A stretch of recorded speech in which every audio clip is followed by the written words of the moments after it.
Lý Thanh mượn Tân La Bàn tìm trăng tìm kiếm người cũ chuyển thế nơi Thâm Sơn. Trải qua bao sóng gió, lại tình cờ phát hiện ra chân linh của Minh Uy. Không ngờ đã bị liệt vào hàng phiên linh, vì để Minh Uy phiên linh chuyển thế mà chuyển vào luân hồi điện. Tìm kiếm phương pháp giải cứu, muốn để phiên linh chuyển thế, cần dùng bản nguyên linh khí nuôi dưỡng 20 năm, rửa sạch trọng khí, kết đôi chân linh trên Minh Anh Đài, đồng hành cùng họ suốt đời, nhiễm một kiếp hồng trần, mới có thể khôi phục chân linh.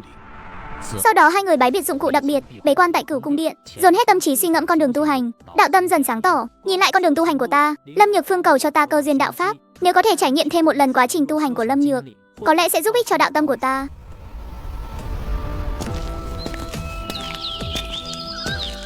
Sư phụ, người tìm con làm thầy. Một môn có nhiều đệ tử, tu vi của con dù yếu, nhưng lại là đại đệ tử. Mọi việc trong sư môn cần con đi xử lý. Nay là cơ sở chuyển thế của tứ sư muội của con lại đón nó về đây. Đệ tử của tứ sư muội chắc chắn sẽ đưa sư muội về tông môn an toàn. Bái kiến trưởng giáo, bế quan nhiều năm, chắc hẳn người đã có thu hoạch.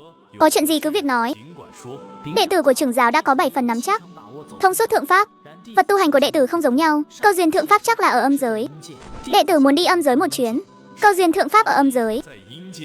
Đệ tử sinh ra ở dương giới, từng đến âm dương không vũ, nơi âm giới chưa hình thành, nay vẫn chưa đủ viên mãn, cũng là mỹ nhân viên pháp khác biệt. Những kẻ tranh phong đa phần trở về từ âm giới. Con đi một chuyến, họa phúc đều có chỗ ngộ, nhưng xuyên qua hai giới âm dương, nếu dùng phá giới thì tốn lượng lớn tài nguyên. Tiễn một mình con thì khác, con có thể đi con đường âm dương không vũ. Đệ tử cũng định đi con đường này, đã phát hiện một truyền tống trận ngũ hành, mỗi lần khởi động cần 25 viên linh kinh. Đặc biệt xin trưởng giáo chấp thuận, cho con 100 viên linh kinh, tính cho con 2 đại công. 2 năm sau, Cố Phi Ưng mang theo linh dao chuyển thế trở lại Cửu Cung Điện. Lý Thanh nhận làm đệ tử thứ 4 và giao phó cho Cố Phi Ưng trách nhiệm dạy dỗ thay. Đệ tử bái biệt sư phụ, không biết bao nhiêu năm sư phụ mới trở về. Ngày về không định trước, có thể 50 năm hoặc 500 năm, hoặc chuyện này con còn không chờ được ta trả lời. Hai huynh muội các con, nếu muốn đợi ta trở về thì nên nỗ lực tu hành tăng thêm thọ nguyên. Nếu con tu thành nguyên anh đạt ngàn năm thọ, sao lại không đợi được sư phụ trở về?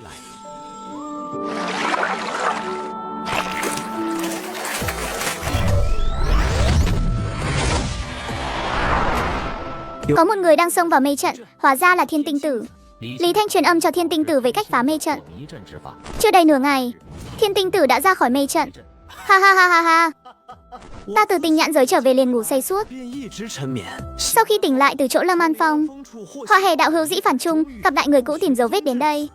Nếu không phải hôm nay gặp được đạo hữu, không biết phá mê trận này còn mất bao nhiêu năm tháng. Lý Thanh kể lại mọi chuyện về cuộc tranh đoạt động hư cho Thiên Tinh Tử nghe một lượt. Thiên Tinh Tử biết Lý Thanh thắc mắc về địa tâm chi nguyên, có hy vọng đột phá động hư, không khỏi thở dài một phen. Sau đó trở về dương giới. Sư phụ, đây là những thứ trong những năm người rời đi, tích góp được tinh thần linh dịch. Tu vi của con hiện giờ không cần linh dịch nữa, con giữ lấy mà dùng. Sư phụ xuất thân từ Bạch Liên Tiên Tông, tự nhiên không thiếu tài nguyên, đệ tử quên mất. Người hơn trăm năm trước khi rời âm dương không vũ, có dặn đệ tử lưu ý tòa tiên phủ Cửu Phong cuối cùng. 50 năm trước tòa tiên phủ Phong đó đã xuất thế.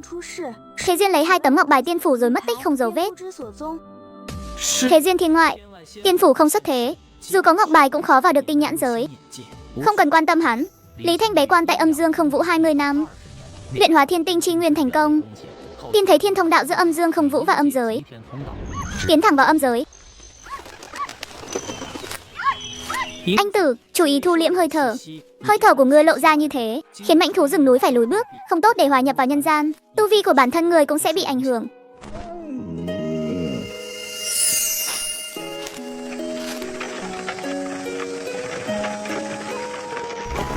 Người này khí độ phi phàm, cớ sao lại đi bộ trên đường thế này?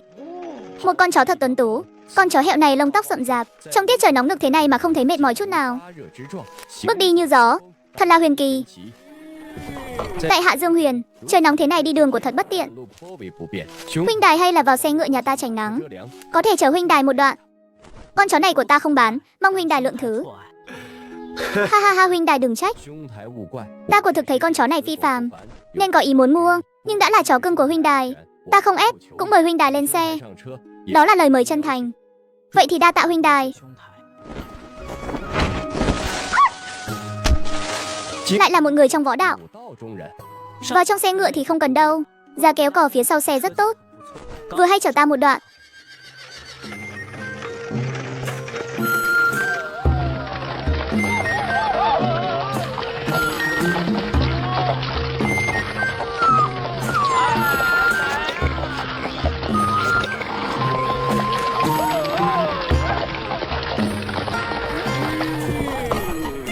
Huynh đài nếu không có nơi để đi, có thể đến ở tại tử lầu của ta, giá cả công bằng. Các anh em, thật xin lỗi, trong nhà có biến, không tiện tiếp đón. Anh.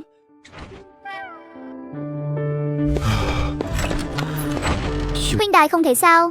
Có thể đổi một ít bí phương võ đạo. Phu nhân ta mang thai 9 tháng, 10 ngày trước bụng đau không ngừng. Các lang trung trong Thanh Lan đều bó tay chịu trói. Tính mạng hài nhi lâm nguy, cùng đường mới cầu xin một chút. Ta chỉ có thể hỏi đạo huynh. Ta đồng ý rồi.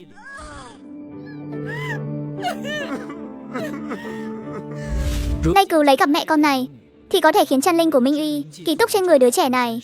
Đã có nhân của này, ta dắt dẫn đối phương là Minh Uy nhiễm một kiếp khí hồng trần, cũng là điều nên làm. Thế nào, phu nhân của ta có cứu được không? Việc này không khó, anh Tử.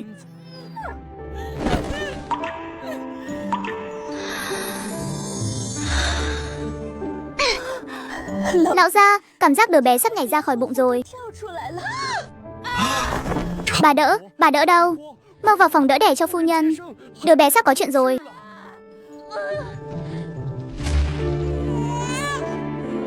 Ha ha ha. Vợ con ta hôm nay có thể giữ được mạng, toàn nhờ huynh đài. Xin huynh đài ban tên cho con gái ta. Nếu đã là anh Tử cứu được thì gọi là Dương Anh đi.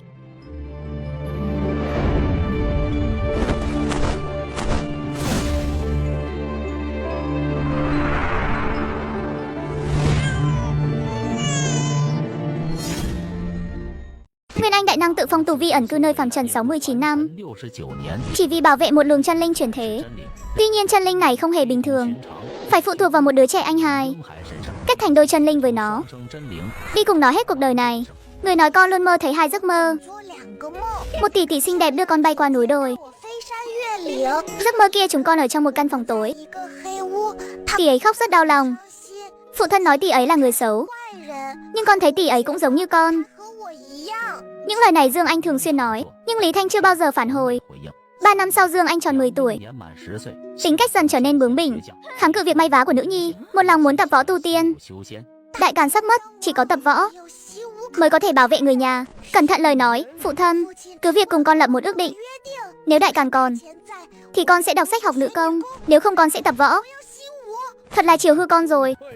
Nửa năm sau Sở Vương đánh chiếm kinh thành, ủng hộ Quang Vũ Đế đăng cơ. Tiền Văn Đế trước khi Sở Vương vào kinh đã mất tích không dấu vết. Đại càn dù còn, nhưng bên trong đã nát. Theo ước định trước đó, con muốn tập võ thì cứ luyện đi. Ta có quen biết vài cao thủ võ đạo trong kinh. Vài ngày nữa ta sẽ chọn cho con một vị thầy giỏi. Việc bái sư không cần phụ thân lo lắng. Con đi cầu xin thúc thúc họ Lý. Con muốn tu tiên, xin Lý thúc dạy con.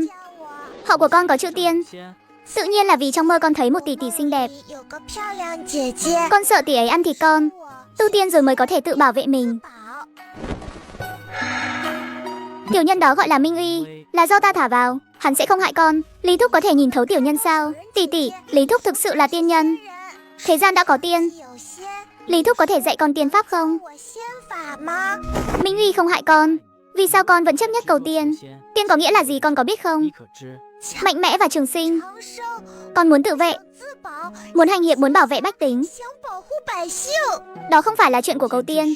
Thời đại linh nhược, tiên đạo vô vọng, là một phàm nhân bình thường. Ta có thể bảo vệ con một đời bình an, là bảo vệ tỷ tỷ tên Minh Uy bình an nhỉ? Lý Thanh không muốn dạy Dương Anh, có sự cân nhắc về linh nhược, cũng có tư tâm tồn tại. Nếu cầu tiên sẽ nảy sinh nhiều biến số. Giả sử Dương Anh cầu được trúc cơ, điều này có nghĩa là Lý Thanh còn phải canh giữ Dương Anh 250 năm. Tu tiên liên quan gì đến thời đại? Con chỉ hỏi bản tâm, không hỏi kết quả. Lâm Nhược có cách tu của Lâm Nhược. Nếu có câu duyên, con chưa chắc không thể chạm tới đỉnh cao. Đừng có tính khí trẻ con nữa. Khi con thực sự bước lên con đường tu hành, chỉ có lòng mong cầu trường sinh, nhưng đường phía trước lại đứt đoạn. Cảm giác tuyệt vọng đó không phải người thường có thể chịu đựng. Ta hy vọng con có thể bình bình phàm phàm đi hết cuộc đời. Vậy còn Lý thúc thì sao? Lý Thúc không phải cũng ở thời đại linh nhược sao? Vì sao không có cảm giác tuyệt vọng? Con cảm thấy Lý Thúc dường như không coi thời đại linh nhược là chuyện to tát gì. Lời nói của Dương Anh khiến tim Lý Thanh run lên một hồi, không kìm được mà chìm vào suy nghĩ. Đến khi hắn hoàn hồn lại, mới phát hiện trời đã tối đen như mực, mà Dương Anh quỳ dưới đất vẫn ngủ thiếp đi. Con không làm phiền Lý Thúc chứ? Không có, ta vẫn giữ câu nói cũ. Thời đại linh nhược cầu tiên đối với con là một sự giày vò. Bây giờ con không hiểu, sau này có lẽ sẽ hiểu. Con muốn bảo vệ bách tính Đại Càn, dùng võ cũng có thể làm được. Ta ở đây có một pháp môn nhu thủy thất đoạn cầm. Con tu luyện nó có thể đạt đến tiên thiên nhu thủy thất đoạn cầm. Tiên thiên ha ha. Đa tạ Lý Thúc. Sắc trời dần tối, anh Tử đưa Dương Anh về Dương gia tù lầu, lại quay về Nhị Hồ Điện, nằm phục dưới chân Lý Thanh. Anh Tử để lại cho Dương Anh một đạo pháp lực hộ thân. Từ nay về sau ngươi không cần theo sát nữa, sau khi pháp lực dùng hết thì không cần quản thêm nữa. Dương Anh sau khi có được nhu thủy thất đoạn cầm, lại có sự chỉ điểm trong mộng của Minh Uy, 3 năm đã đả thông nhân mạch, bước vào đỉnh cao võ đạo. Lý Thúc, con định đi tìm Càn Văn Đế, giúp Càn Văn Đế dẹp loạn phản nghịch, trả lại một thế giới thái bình.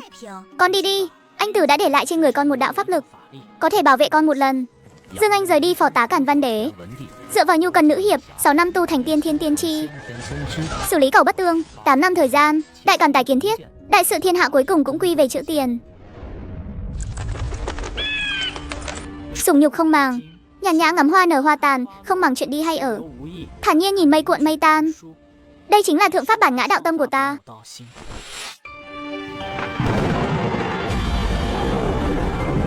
Lúc này hắn có thể tiếp nối bất cứ lúc nào. Bản ngã đạo tâm đột phá động hư, nhưng Lý Thanh không chọn đột phá. Đạo tâm này dù cho ta ngộ được, cũng phù hợp với con đường tu hành hiện tại, nhưng chưa chắc thực sự phù hợp với bách thế tiên đạo của ta. Nếu có thể bước ra khỏi sự thương hại như U Tôn, đấu đạo với sự tồn tại đó, con đường động hư chưa sáng tỏ, sẽ có tiềm lực lớn hơn. Dương Anh hiện là đệ nhất nhân ở kinh thành, tài mắt không hề ít, ngay lập tức nhận ra biến động khí cơ tại kinh thành, lập tức khóa định vị trí của Lý Thanh. Lý Thúc không phải tiên nhân sao? Vì sao lại già nhanh như vậy? Ta không phải tiên nhân, chỉ là một người cầu tiên, già đi là bình thường. Tu tiên giới có hình dáng thế nào? Lý Thúc có thể kể cho con nghe không? Nghe lời nói khi còn nhỏ của con về hành hiệp trượng nghĩa, trả lại thái bình cho thiên hạ này. Mọi thứ đã thành, con có nguyện sống một đời bình thường, an hưởng thiên luân không? Không nguyện. Một ngày này, Lý Thanh và Dương Anh đã trò chuyện rất nhiều, nói về nhân sinh, nói về sự đời, chủ đề không liên quan đến tiên đạo cụ thể. Năm nay vì gió lạnh đột ngột nên đã gieo cho Lý Thúc một cái khăn quàng cổ. Chấp niệm về việc Lâm Nhược vẫn mê muội cầu tiên, chỉ thêm phiền não.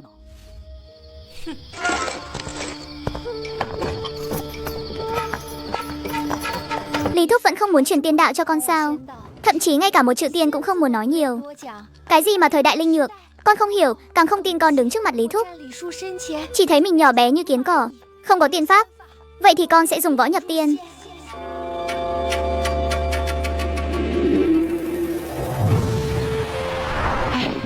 Vẫn không thể nghe theo sao? Thận trọng vì ta. Biết con nóng lòng cầu tiên. Sau khi Trẫm ra đi, trong triều không còn ai có thể ngăn cản con. Trẫm nguyện truyền ngôi vị cho con một đời. Sau một đời đó, dù có tìm được tiên đạo hay không, mong con hãy trả lại ngôi vị cho con cháu của Trẫm. Dương Tông Sư có nguyện ý không? Năm sau vào mùa xuân, Dương Anh đăng cơ, thay đổi Dương Huyền vốn có võ niên ngoại, không tham gia đại điển đăng cơ của Dương Anh mà đi tìm đạo. Lý Thanh,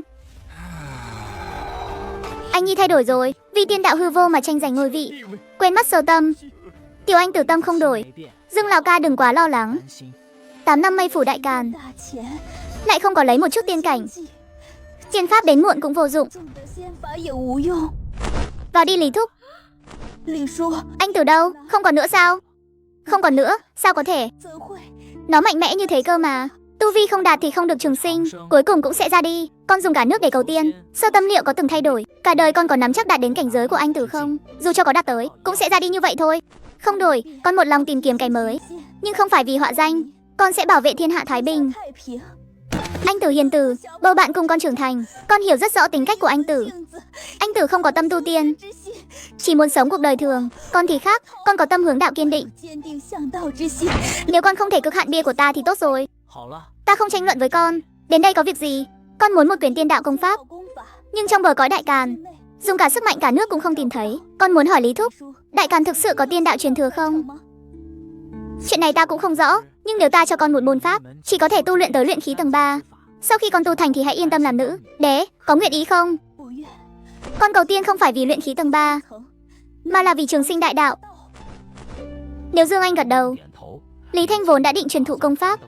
Đây là lời dặn dò của anh Tử trước khi mất. Nhưng nay linh khí thiên địa loãng dần, tối đa chỉ đủ để tu đạo luyện khí 3 phân.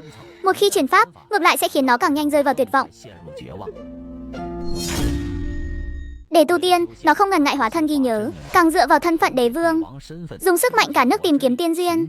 Vì nó biết rõ dùng võ đạo vào tiên chẳng qua chỉ là si nhân thuyết mộng, cho nên quyết định khai quật ngôi mộ cổ ngàn năm, chỉ cầu tìm được một tia tiên đạo phàm trần. Đây chính là tiên đạo cổ mộ mà ngươi nói sao? Đúng vậy, cổ mộ này ta đã sớm thăm dò qua. Bên dưới chắc là chôn cất vài tu sĩ, có luyện sư canh giữ. Ta và vài vị đạo hữu không chống đỡ nổi. Tuy nhiên, Dương Tông Sư đã tốn 10 năm huấn luyện đội quân tìm tiên này. Đội quân tử sĩ này đối phó với luyện sư hoàn toàn không có vấn đề gì. Dương Anh dẫn quân khai quật tiên đạo cổ mộ, tình cờ gặp được luyện sư, lại biết thế tục đa phần bị bi phẫn nuốt chửng. Đạo nhân phá quang bay ra, ngươi dám làm hỏng chuyện của ta sao? Nếu Minh Nguyệt thiêu đốt ta, người tu tiên năm xưa ở đây. Lúc này là lúc nó yếu ớt nhất, tính chi đoạt pháp.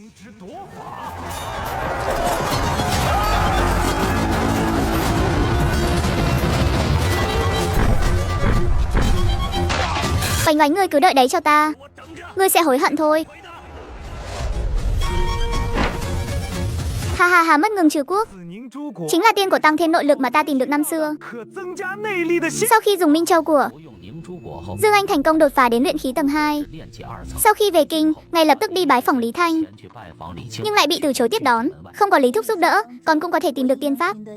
Con đường tu hành trọng cơ duyên, không trọng ngoại nhân định thắng thiên. Đây chính là linh nhược mà Lý Thúc nói sao? Lý Thúc đã sớm nhìn thấu tất cả. Nếu nghe lời Lý Thúc, cũng có thể tu tới luyện kim tầng 3, càng sẽ không có nhiều quân sĩ vô tội phải ra đi. Ta sai rồi sao? Không, ta không sai. Ý trời cho ta nghe được tiên đạo, thì muốn ta cầu tiên trong linh nhược. Không có đường, ta cũng phải bước ra một con đường tu tiên trong linh nhược. Không có đường, ta cũng phải bước ra một con đường tu tiên trong linh nhược. Đây là một loại động hư pháp, không nằm trong tam pháp mà một kiếm khâu nói, hoặc là trị pháp tận thiên địa nhân giao cảm. Nếu ta ngộ thông pháp này, có lẽ có thể mượn đây tiến thêm một bước. Lý Thanh biết hôm nay Dương Anh sẽ đối mặt trực tiếp với thời đại linh nhược, đặc biệt vào cung một lần, không ngờ lại có cảm ngộ về động hư pháp. Phía Bắc có lượng lớn tu sĩ xuất hiện, dẫn dụ vào sâu đều bị xử lý sạch. 4 phía biên giới đều có tu sĩ, kẻ nào ra khỏi biên giới đều bị xử lý. Đám hèn hạ các ngươi sao dám? Ta cầu tiên sao bách tính dám làm gì? Ngươi xem cái này, chuyện này vì sao ngươi không sớm báo cho ta? Bản liên minh này ta cũng mới nhận được thôi. Nhưng cho dù lúc đầu trong tay chúng ta có bản liên minh này, đại địch cũng sẽ không tin mọi người đâu. Khi bách tính gặp phải đe dọa, Dương Anh ngay lập tức nghĩ đến Lý Thúc. Nó vội vàng chạy đến Nhị Hồ Điện, nhưng lại phát hiện trong điện không một bóng người. Lý Thanh đã sớm rời đi rồi. Nửa năm sau, 800 tu sĩ luyện khí nhập cảnh. Trong vòng 3 ngày phá liên tiếp 15 thành. Bách tính không muốn rời thành, nên thảm hại bị vướng vào nghiệt chướng.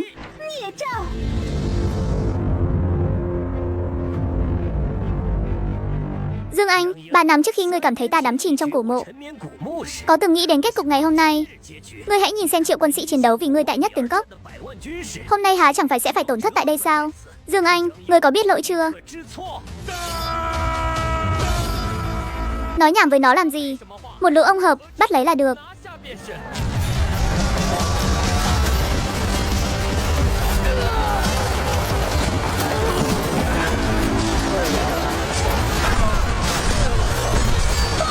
Tất cả dừng tay lại cho ta. Ngươi nói Tiểu Anh Tử sai rồi, không nên cầu tiên trong thời đại linh nhược. Tiểu Anh Tử nên nghe lời Lý Thúc, bình phàm đi hết cuộc đời. Nhưng Tiểu Anh Tử không hiểu, dựa vào cái gì mà Lý Thúc trong thời đại linh nhược lại có thể mạnh mẽ như vậy, có thể tu tiên bình thường.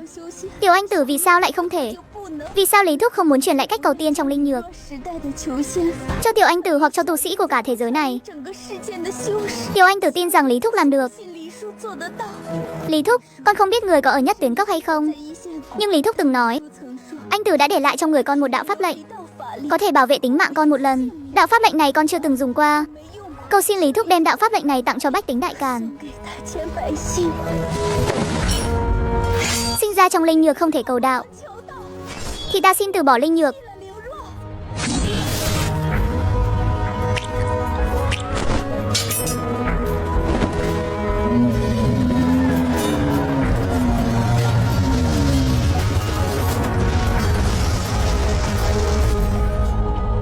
Sức mạnh của Kim Đan Nguyên Anh.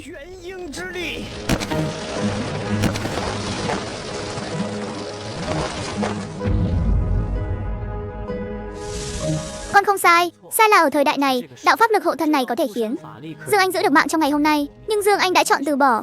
Đây là sự lựa chọn của Dương Anh, ta đương nhiên sẽ không can thiệp. Tiểu tù bái kiến Lý chân nhân. Lý chân nhân có thể đạt tu vi Nguyên Anh giữa thời linh nhược, chắc chắn đã tìm ra tâm pháp của riêng mình. Mong chân nhân thương xót nỗi khổ tu hành của chúng ta, truyền lại chân pháp tu tiên linh nhược cho thế gian. Bái kiến Lý chân nhân, xin hãy truyền chân pháp tu tiên linh nhược. Tuy ta không có pháp tu tiên linh nhược, bắt nếu dùng linh khí thiên ngoại bù đắp cho âm giới thì có thể kết thúc thời kỳ linh nhược này, nhưng làm sao để dẫn linh khí thiên ngoại vào âm giới? Liệu chuyện này có khả thi không? Ta không biết pháp tu tiên linh nhược, đạo của ta chỉ phù hợp với bản thân ta. Chân nhân đã tự mình tìm ra con đường riêng thì cũng nên giúp chúng sinh tìm thấy lối thoát tu tiên. Đây mới chính là đạo thượng thiện.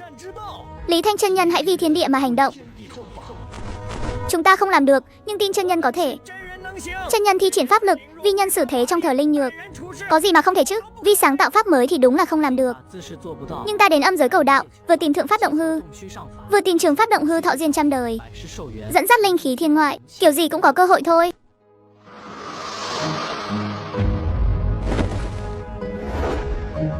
May mà chân nhân chưa ra tay, nếu không chúng ta đã bay màu chỉ trong một đòn. Sẽ truyền đi tin Lý chân nhân sáng tạo pháp linh nhược, lấy nước đỏ sáng tạo pháp mới để lập bia cho người.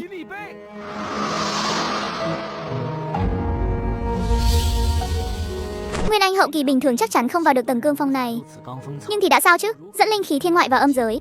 Lý Thanh chợt nhớ tới Minh Ưu Tôn từng nhắc đến Minh Tịch Đại Đế, biến thiên chi pháp. Minh Ưu Tôn từng nhắc đến bí pháp này, cần một nơi có cơ duyên đặc biệt, mà hiện tại âm dương nhị giới rõ ràng chính là nơi cơ duyên đó. Ha ha ha ha ha. Hóa ra là như vậy, chữ nhân trong thiên địa nhân giao cảm, không phải là ta và tất cả tu sĩ linh nhược, mà là chính ta lấy thân làm cầu nối liên thông thiên địa. Đó mới vi là thiên địa nhân giao cảm thực sự.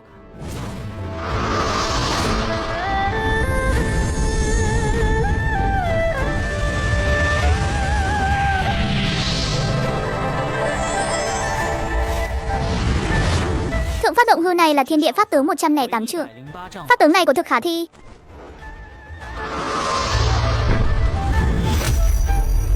Chỉ đơn thuần luân chuyển linh khí thì không thể khiến thiên địa thực sự bù đắp cho nhau. Với đại địa âm giới rộng lớn nhường này, chẳng khác nào muối bỏ bể. Lý Thanh vẫn đang thổ nạp cảm nhận thiên địa.